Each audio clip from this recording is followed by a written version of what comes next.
आईच्या एकुलते एका पोरीच्या लग्नामध्ये सकाळी 8 वाजता आई नवी कोरी पैठणी साडी नेसते. अरे 10 लाख हुंडा ज्या बापाने दिला आणि अक्षदा पडायची वेळ आली त्या पोरीच्या अंगावरती, तरी अंगातले कपडे बदलायला ज्याला वेळ मिळाला नाही ना, तो फक्त आमचा बाप होता, फक्त आमचा बाप होता.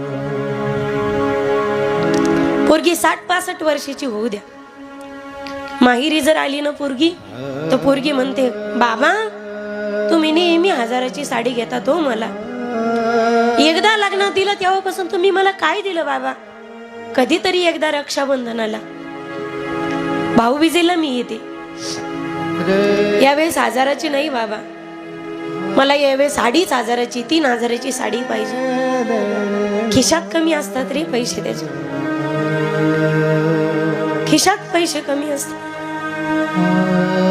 बाप म्हणतो, तायडे तुला ही साडी ना, ही साडी आणतो, फक्त तू घरी जागड्या, माझ्या खिशात पैसे कमी आहेत. गावातले लोक पाहतो, उसनवारी करतो तालुक्याच्या गावी, पण रात्री घरी येताना पोरगीला जी साडी आवडली ना, ती साडी घेऊन घरी येतो. बायकोला विचारतो, कुठे आहे तायडी? किती वाट पाहिली हो तिनं. वाट पाहून पाहून पोरगी उपाशी झोपी गेली, तुमची वाट पाहून. जेवली नाही, काहीच नाही. बाप बायकोच्या हातात साडी देतो. हे बघ, पोरीला सांगायचं, सकाळी पहाटे उठून आंघोळ करायची, ही साडी अंगावर घालायची आणि अख्ख्या वाड्यातल्या चुलत्याला, चुलत भावाला, सगळ्या लेकरांना ताईडीनं ही साडी घालून ओवाळायचं, ही साडी घालून ओवाळायचं. पोरीचा दबदबा माहेरात तोपर्यंत आहे जोपर्यंत माहेरात बाप जिवंत आहे. एकदा बाप निघून गेला, आपला दबदबाही संपला. आणि माहेरी जाऊन पागाड्या, बाप गेल्याच्या नंतर बापाने ज्या पद्धतीने लाड केले ना, ते लाड आता राहिले नाही. बाप असताना पोरीचा थाट काही वेगळाच असतो गड्या. पोरगी जर आली ना, बाप मारुतीच्या देवळात दर्शनाला गेल्याच्या नंतर 10 जणांना म्हणतो, पोरगी आली बर का दिवाळीच्या सणाला, पोरगी आली दिवाळीच्या सणाला.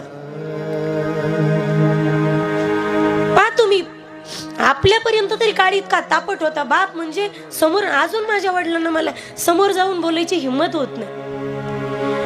कधी बाप आपल्याला हाताला धरून मंदिरात दर्शनाला जात नाही माई बाप, पण काय वेड प्रेम आहे रे.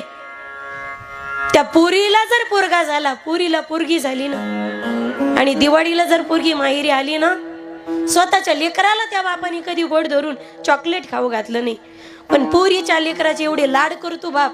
दुकानात नेईल, कॅडबरी घेईल, एखादं चॉकलेटच घेईल, कुरकुऱ्याचा पुडाच घेईल.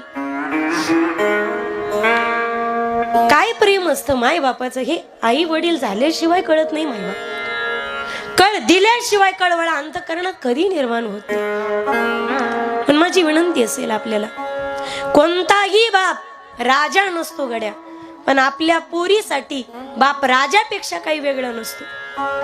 प्रत्येक पोरगी, प्रत्येक बाप काही राजा नसतो, पण प्रत्येक बापासाठी आपली पोरगी ही त्याची राजकुमारी असते. प्रत्येक बापासाठी आपली पोरगी प्रिन्सेस असते त्याची. पोरीला जगामध्ये सगळ्यात पहिला हिरो जर कोणता आवडत असेल तर तो तिचा बाप असतो, बाप असतो तिचा. आज ही काही क्षण जात नाही गड्या की आम्हाला आमच्या मुलीची आठवण येत नाही. कधी कधी असं वाटतं 15-15 दिवस आम्ही बाहेर असतो, तिला भेटायचा योगच येत नाही कधी. किती माया असते पोरीला सुद्धा बापाची. मी मुलात आणि मुलीत काही तुलना करत नाही, पण या पुढे जाऊन सांगू, पोरीचं प्रेम माय बापावरती आणि माहेरावरती जरा जास्तच असतं, काकणभर जास्तच असतं. तुम्हाला सोडून जावं लागत नाही ना आई बापाचं घर, आम्हाला सोडून जावं लागतं, पण आम्हाला खऱ्या अर्थाने किंमत असते. पोरगी पहा तुम्ही, पोरी जेवढ्या मनकावड्या असतात ना, तेवढ्या मनकावडे पणा पोराला जमतच नाही. आज आम्ही घरी गेलो ना, ती पोरगी पळत येते, आई बाबा तुम्ही मला परत सोडून तर जाणार नाही ना, आता मी तुमच्यासाठी पाणी आणू का? पळत जाते ती, ग्लासभर पाणी आणते आणि पळत येते ना. कधी कधी पाणी जर जास्त झालं तर 2-3 घोट पितच येते ती पाणी. वडिलांच्या हातात येते, बाबा मी तुमच्यासाठी ना साखर टाकून पाणी आणलं हं. आता तिच्या ओठांचा स्पर्श झाला ना त्या पाण्याला. लिकीच्या हातचं एक ग्लास पाणी पिल्यानंतर हजारो किलोमीटरचा शिनबाग हलका होतो गड्या.